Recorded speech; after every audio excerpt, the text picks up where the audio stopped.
Assalamualaikum warahmatullahi wabarakatuh. Bismillahirrahmanirrahim. Alhamdulillahi rabbil alamin. Alhamdulillahilladzi ja'ala ramadhana syahra shiyam wa syara'a lana lailatahu al-qiyam. Wassalatu wassalamu ala asyrafil anam sayyidina Muhammadin wa ala alihi wa ashabihi al-bararatil kiram, amma ba'd. يقول الحق سبحانه وتعالى في محكم تنزيله وهو أصدق القائلين أعوذ بالله من الشيطان الرجيم بسم الله الرحمن الرحيم كتاب أنزلناه إليك مبارك ليدبروا آياته وليتذكر أولو الألباب. الآية صدق الله العظيم. Ma'asyiral muslimin rahimakumullah, para shaimin, shaimat, mu'takifin, mu'takifat yang dirahmati Allah Subhanahu wa taala. Alhamdulillah wa syukurillah. Kesempatan zuhur kali ini kita memasuki Ramadan, hari yang ke-27 Ramadan. Masya Allah, tabarakallah. 27 Ramadan.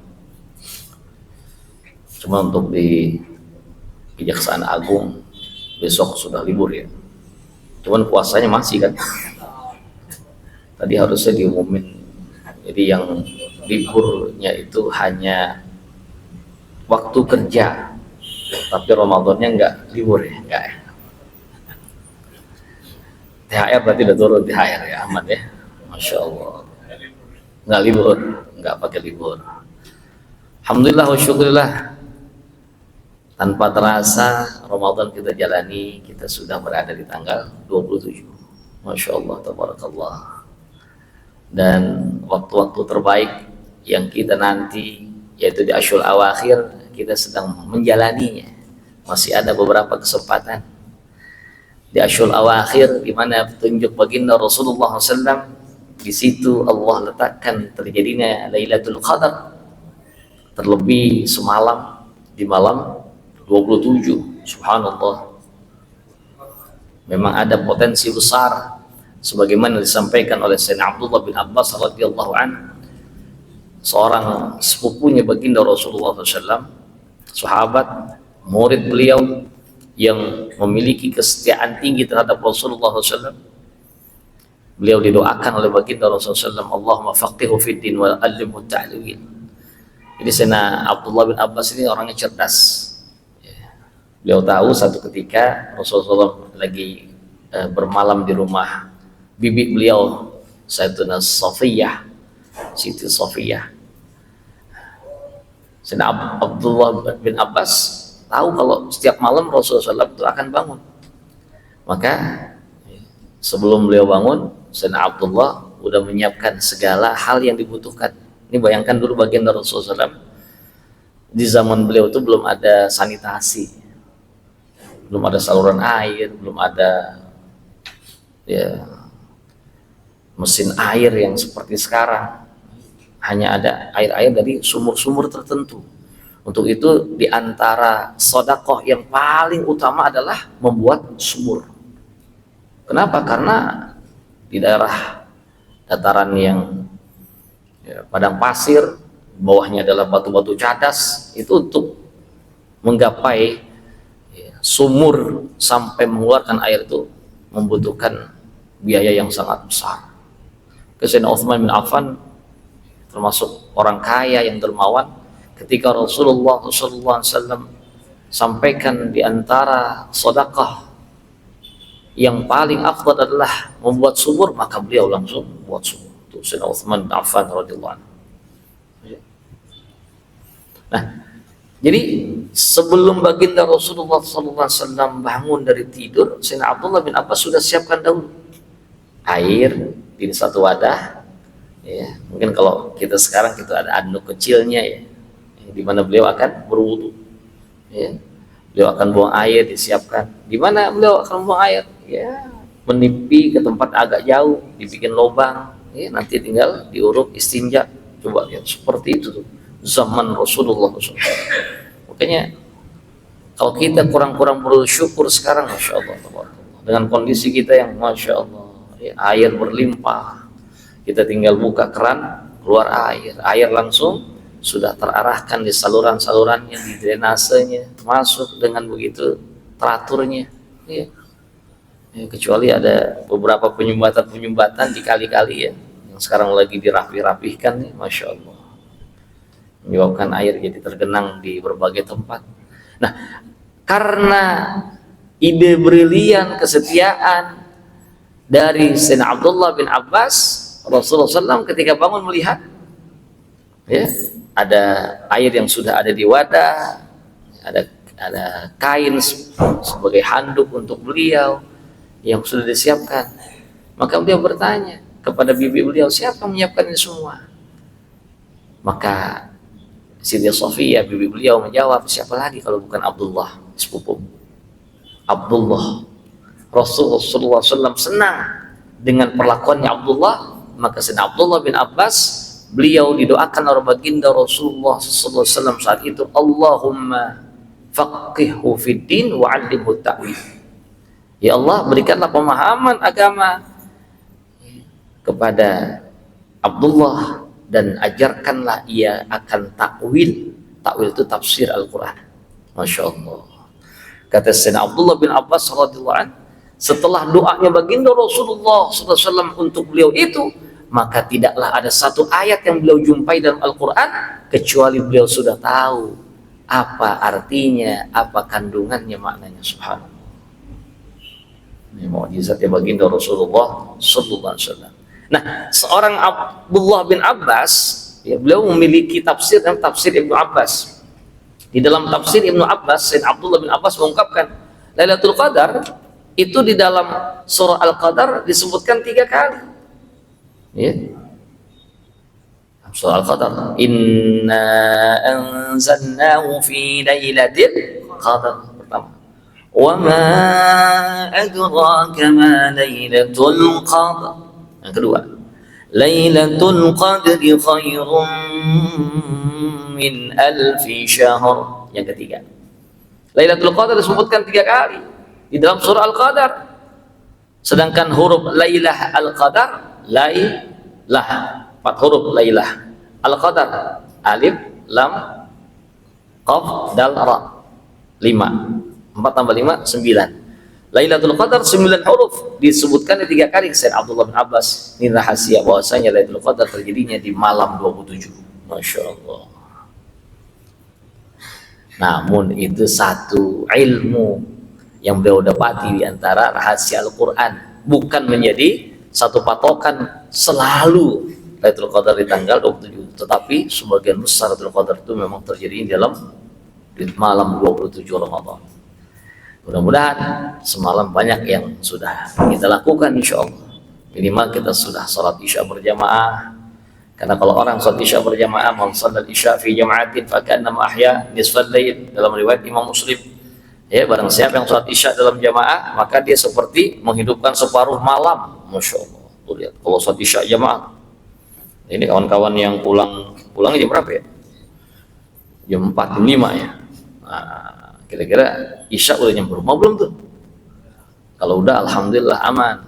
Kalau enggak, harus diperhitungkan tuh agar sholat isyanya bisa berjamaah. Ya, tambah lagi dengan sholat ya, subuhnya berjamaah. Wa man shalla subha fi jamaah fa ka'annama ahya al-laila kullah. Orang yang sholat isyanya berjamaah disambung nanti dengan sholat subuh yang berjamaah, maka dia seperti menghidupkan seluruh malam. Masya Allah. Ya, apalagi semalam kita ikut tarawih dalam riwayat Imam Turmudi, ya, orang yang ikut berjamaah dalam sholat tarawih bersama imam sampai akhir dari tarawihnya sampai witirnya, maka akan Allah ampuni seluruh dosa-dosanya malam tersebut. Subhanallah. Ya. Masya Allah, banyak sekali ya hal-hal besar yang Allah Subhanahu wa taala siapkan di bulan Ramadan ini, khususnya di Asyur Awakhir. Mudah-mudahan nggak ada yang terlewat untuk kita lakukan, insya Allah. Nah, di antara hal lainnya, ini yang antik ya, karena kita masih di tanggal 27 Ramadan ini. Siti Aisyah radhiyallahu anha bertanya kepada Rasulullah SAW, ya Rasulullah, In adraktu lailatul qadar madza aqulu fiha. Wahai baginda Rasul, kalau sekiranya aku mendapati Lailatul Qadar, apa yang aku ucapkan? Doa apa yang aku panjatkan di malam Lailatul Qadar? Bahasanya keren ya.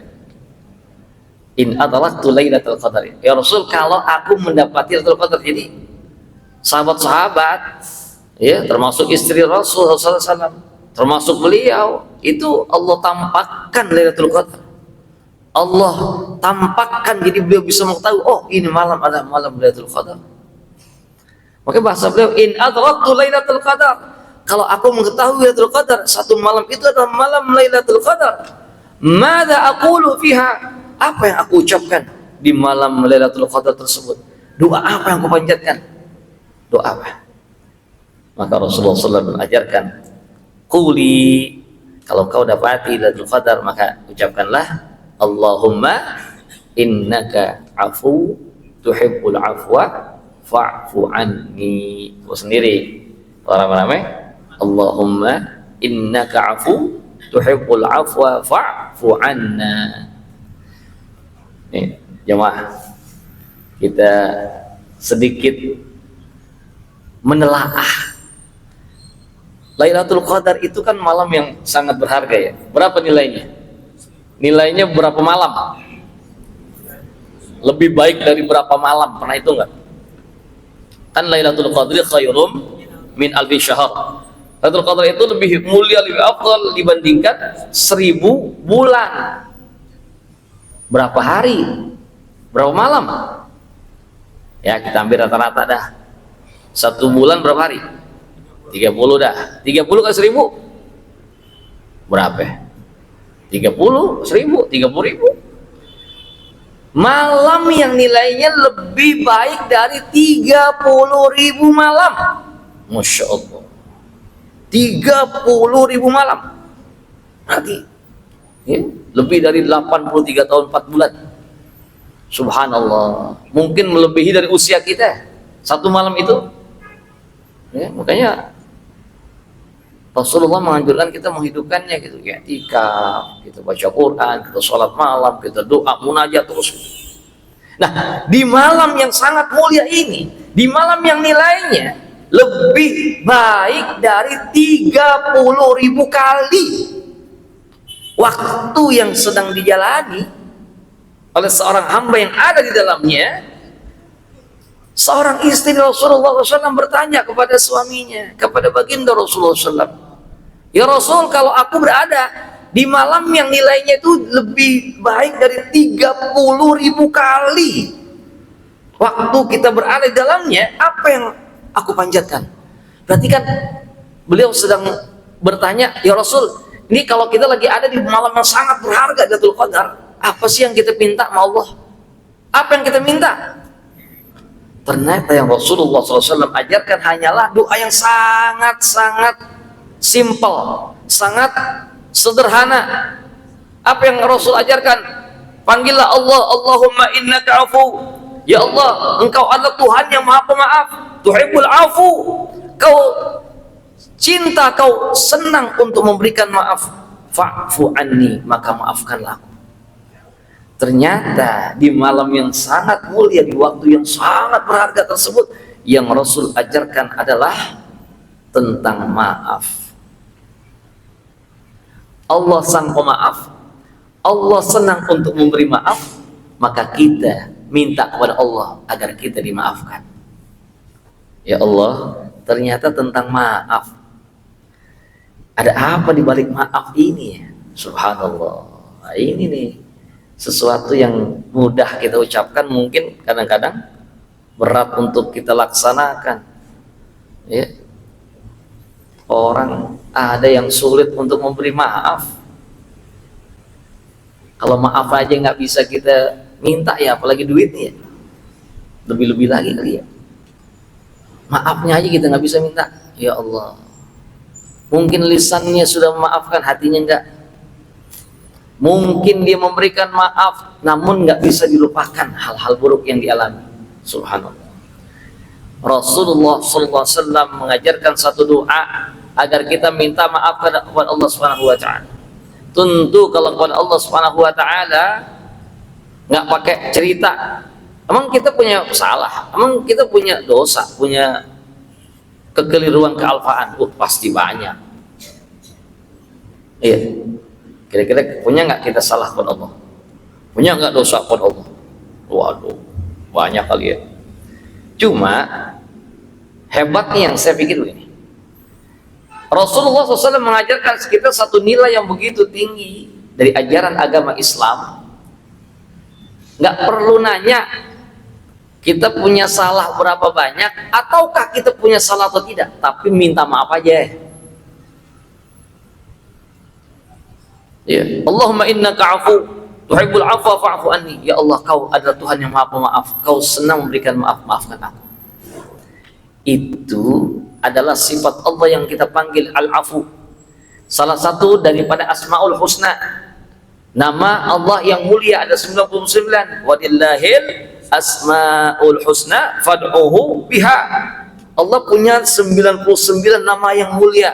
Maka panggillah Allah ketika kau ingin berdoa, ketika ada permohonan yang ingin kau panjatkan, panggillah, bawalah salah satu namanya agar doa kita diterima oleh Allah Subhanahu wa taala. Untuk apa Allah Subhanahu wa taala menceritakan ada 99 sifat yang begitu banyak? Itulah kemahabaikannya Allah. Allah maha baiknya itu tercantum diantaranya pada 99 sifat-sifat Allah yang mulia. Untuk apa Allah Subhanahu wa taala membeberkan, menceritakan, memberitahu kepada kita akan sifat-sifat yang mulia? Kata para ahli ulama tauhid, agar kita mencontoh sifat-sifat Allah yang mulia tersebut. Allah memberitahu bahwasanya Allah al-afu. Allah Subhanahu wa taala memberitahu kepada hamba bahwasanya Allah Subhanahu wa taala Tuhan yang Maha Pemaaf. Untuk apa? Agar kita mencontoh sifat mulia Allah tersebut, yaitu memiliki sifat pemaaf, mudah memberi maaf. Ya. Kadang-kadang kita gampang ngasih maaf juga sih. Kapan kita mudah memberikan maaf?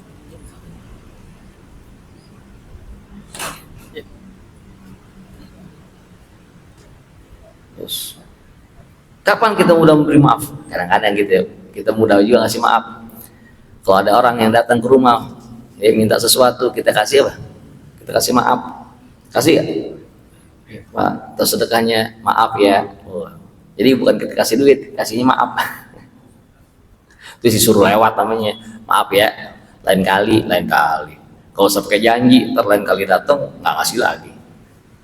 Ya.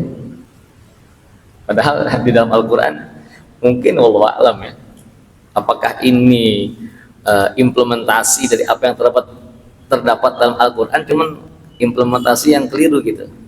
Kan ketika Rasulullah SAW ditanya, yas'alunaka madza yunfiqun, ya, mereka bertanya kepada engkau wahai Nabi Muhammad SAW, apa yang sebaiknya diinfakkan, yang mereka infakkan apa? Qulil afu, maka katakanlah yang diinfakkan adalah al-afu. Apa al-afu? Bukan maaf di situ artinya. Al-afu huwa al-fadl, yaitu sesuatu yang lebih dari apa yang kita butuhkan. Ya, sesuatu yang lebih dari apa yang kita butuhkan, itulah yang kita infakkan. Mungkin al-afunya dimaknai secara letterlek, jadi maaf. Ya, tiap kalian datang, maaf. Ada yang minta-minta, maaf. Ada kisantri, maaf. Ya Allah. Nah, Allah sedang mengajarkan kita bahwa di antara sifat-sifat mulia yang harus kita mencontoh, meniru, belajar untuk bisa memilikinya adalah maaf. Subhanallah. Pesannya di waktu yang paling mulia Rasulullah SAW ajarkan, jadilah hamba-hamba yang mudah memberikan maaf. Berarti jangan ada sifat mendendam. Orang mungkin salah terhadap kita, satu waktu juga mungkin, sangat mungkin kita yang berbuat salah. Orang ada kekeliruannya terhadap kita yang direncanakan atau tidak, ya. Nggak usah kita perlebar, nggak usah kita cari siapa yang salah dalam mendudukan satu perkara. Orang kadang-kadang repot untuk mencari siapa yang benar, siapa yang salah terhadap hubungan kita, menjaga hubungan terhadap suami istri. Suami nggak mau minta maaf istri, istri nggak mau minta maaf ke suaminya. Kenapa? Karena istri juga menganggap bukan saya yang salah. Kata suaminya, saya juga nggak salah. Tuh, Bang. Ini mah bukan pengadilan gitu ya, bukan depan hakim, bukan lagi mau nyari siapa yang benar, siapa yang salah. Rasul ajarin, nggak perlu ente cari siapa yang salah, cuma mulailah untuk meminta maaf. Subhanallah. Kadang-kadang kita sadarin ya, kita sebagai orang tua sama anak kadang-kadang galak, kadang-kadang berlaku agak semena-mena. Apa nggak salah hal tersebut? Pernah nggak kita minta maaf anak? Oh, saya kan orang tua, ya, saya yang nyari nafkah, saya ngasih duit, masa saya minta maaf? Nggak ada. Bukan itu judulnya. Dahului kepada siapapun, minta maaf. Masya Allah. Suami yang mulia mendahului dirinya untuk memohon maaf kepada istrinya. Istrinya sampai bingung, ya Allah bang, abang salah apaan bang? Masya Allah, nggak, maafin aja deh, maafin semua. Cuman jangan sampai menimbulkan kecurigaan juga. Nah, ada apa nih abang kawin lagi ya? Tahu-tahu minta maaf nih. Enggak, kalau seandainya kita baik, insya Allah akan baik. Enggak, maafin.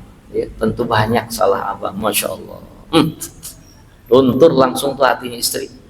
Nggak ada amarah, nggak ada emosi, nggak ada dalam keluarga kecuali kedamaian, ketenangan. Kenapa? Karena kita dianjurkan seperti itu untuk memulai meminta maaf. Masya Allah. Ya, mudah-mudahan ini renungan kecil nih dari doa yang Rasulullah SAW ajarkan kepada Siti Aisyah, pada istri beliau, dan diajarkan kepada kita semua karena hadis ini disampaikan secara umum, ya, agar kita memiliki hati yang lebih lapang, lebih luas. Jangan memiliki sifat mendendam, jangan. Ya. Kadang-kadang saya melihat, Masya Allah, ada keluarga yang mungkin ada kesalahpahaman, ya. Seharusnya bisa diselesaikan dengan apa? Dengan memberi maaf, selesai. Malah masing-masing menunjukkan saya ini adalah, ya, jabatan saya ini, harta saya banyak, saya punya kenalan ini, saya punya koneksi ini, angkat ke pengadilan. Ya. Nggak bisa kita direndahkan begini, ya, kita laporkan kepada aparat. Akhirnya jadi apa? Jadi apa? Menang, senang, bahagia. Kalaupun misalnya kita menang dengan mengeluarkan sekian banyak harta, senang. Rasulullah SAW dalam ajaran beliau, agama Islam mengajarkan kita, maafkan, selesai. Maafkan. Subhanallah, ini luar biasa. Saya pikir ini salah satu kunci keberhasilan siapapun yang menjalani hidup dengan pandai ia memberi maaf. Mudah-mudahan renungan kecil ini bermanfaat untuk kita semua. Ya, mari kita menjadi hamba-hamba Allah yang pandai memberi maaf. Ya, hilangkan dendam. Ya, tahanlah emosi kita, jangan diluapkan karena yang ada penyesalan dan penyesalan yang akan kita hadapi. Mudah-mudahan masih ada waktu. Ini jangan dianggap kita udah cuti selesai semua. Ya, masih ada waktu Ramadan. Jangan kita sia-siakan. Ya, Al-Quran terus kita baca. Sedekah sedapat mungkin kita tambahkan, ya. Sholat malamnya, puasanya kita jaga agar lebih berkualitas. Mudah-mudahan kita beruntung mendapatkan rahmat Allah Subhanahu wa Ta'ala, ampunannya dan pembebasan api neraka bagi kita semua, sehingga insya Allah pada saatnya nanti insya Allah, ya, tanpa mendahului, ya, insya Allah di hari Senin kita akan berlebaran, kita kembali ke Idul Fitri atau ala Idul Fitri, ya, hari raya yang membalikan kita kepada fitrah kita insyaallah. Amin. Allahumma amin. Billahi taufiq wal hidayah wal ridha wal inayah wal 'afwa minkum. Wassalamualaikum warahmatullahi wabarakatuh.